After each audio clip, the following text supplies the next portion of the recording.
Shri Venkateswara gold తాకట్టులో ఉన్న మీ బంగారాన్ని విడిపించి కొనబడును.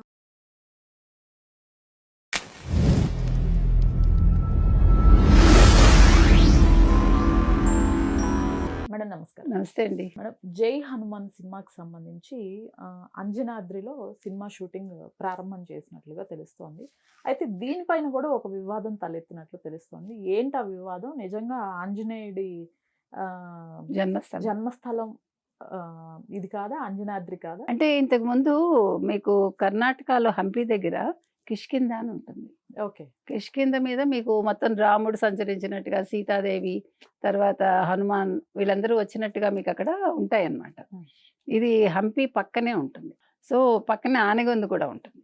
ఆనగొంది ప్రత్యేకత ఏంటంటే విజయనగర సామ్రాజ్య స్థాపన అక్కడ జరిగింది 1336 సంవత్సరంలో. హరిహర్ రాయలు, బుక్కరాయలని వాళ్ళిద్దరూ అక్కడ హిందూ సామ్రాజ్యాన్ని, విజయనగర సామ్రాజ్యాన్ని స్థాపించారు. మీకు అసలు హంపి అంటేనే అసలు మీకు ఒళ్ళు పులకరించిపోతుంది అక్కడికి వెళ్తే. అసలు మీరు వెళ్తే మీరు చూసే ఉంటారు. అంటే మనకు అక్కడ ఒకప్పుడు వీధుల్లో రత్నాలు రాసులుగా పోసి అమ్మారు అనేది మనం వింటే, మనకి ఆదిత్య 316 సినిమాలో కూడా మనం చూస్తాం, బాలకృష్ణది. సో అటువంటి చోట అంటే అక్కడ కూడా అంజనాద్రి అని ఉంది. సో వీళ్ళు ఏం చేశారంటే చిత్ర యూనిట్ అంజనాద్రిలో మేము చిత్రీకరణ ప్రారంభిస్తున్నామని ఫస్ట్ షూటింగ్ అక్కడ పెట్టుకున్నారు. ఇవాళ ఇతను ఎవరు, టీ సిరీస్ అధినేత భూషణ్ కుమార్ క్లాప్ ఇస్తే Anil Thadani first shot camera switch on చేశారట. తేజ సజ్జ ముహూర్తపు సన్నివేశానికి గౌరవ దర్శకత్వం వహించారు. అయితే ఈ సినిమాకి నిర్మాతలు నవీన్ ఎర్నేని, రవిశంకర్ వీళ్లే కథను కూడా సమకూర్చారు. ఓకే. సో ఈ సినిమాకి ప్రశాంత్ వర్మ డైరెక్టర్, రిషబ్ శెట్టి ఇందులో హనుమంతుడిగా చేస్తున్నారు. సో దీని మీద ఇవాళ టీటీడీ పండితులు అభ్యంతరం వ్యక్తం చేశారు. ఎందుకంటే గతంలోనే టీటీడీ పండితులు, ఆగమశాస్త్ర నిపుణులు కూడా హనుమంతుడి జన్మస్థలం తిరుమలలోని అంజనాద్రి అని. సో దీన్ని మీరు ఎలా అంజనాద్రి అంటారు? మీరు ఇలాగే సినిమా చేస్తే ప్రజల్లో గందరగోళం రాదా? అంటే ఇటీవల కాలంలో మనం కనుక చూస్తే సినిమా రిలీజ్కి ముందు గందరగోళాలు వస్తున్నాయి. లైక్ ఒక టీజర్ రిలీజ్ అయినప్పుడు, ఇంకేదో జరిగినప్పుడు. కానీ మీకు రాజమౌళి గారి సినిమాలకైతే షూటింగ్లో ఉండగానే గందరగోళాలు వచ్చేస్తాయి.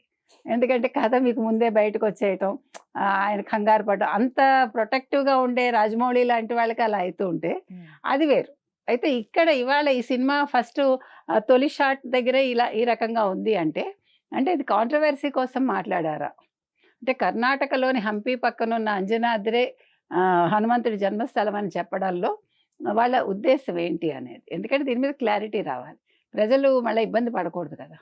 అయితే ఇక్కడ వీళ్ళు ఏం చేయాలంటే, సినిమా వాళ్ళు దీనికి ఒక తెర వేయాలి అంటే, మేము సినిమా కోసం ఈ రకంగా చెప్పాము, లైక్ ఇట్స్ ఎ ఫిక్షన్ కాబట్టి అన్నట్టుగా వాళ్ళు ఏదైనా ఒక వివరణ ఇస్తే ఇది అనవసరంగా గందరగోళాలకి దారి తీయదు. ఎందుకంటే మనకి దేవుడి విషయంలో మనం గొడవలు ఎందుకు మనకి, ఒకటి.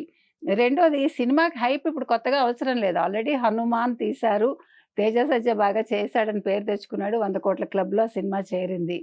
సో ఇప్పుడు జై హనుమాన్కి అందరూ కూడా ఎదురు చూస్తున్నారు సెకండ్ పార్ట్ కోసం. సో అలాంటప్పుడు ఇలాంటి కాంట్రవర్సీలు అవసరమా? ఇది సినిమా యూనిట్ ఆలోచించాలి. సో ఏది ఏమైనా ఇవాళ మళ్ళా టీటీడీ ఇందులో ఇన్వాల్వ్ అవ్వాల్సి రావడం, సో దాని మీద వివరణ ఇవ్వాల్సిన బాధ్యత చిత్ర యూనిట్ మీద ఉంది.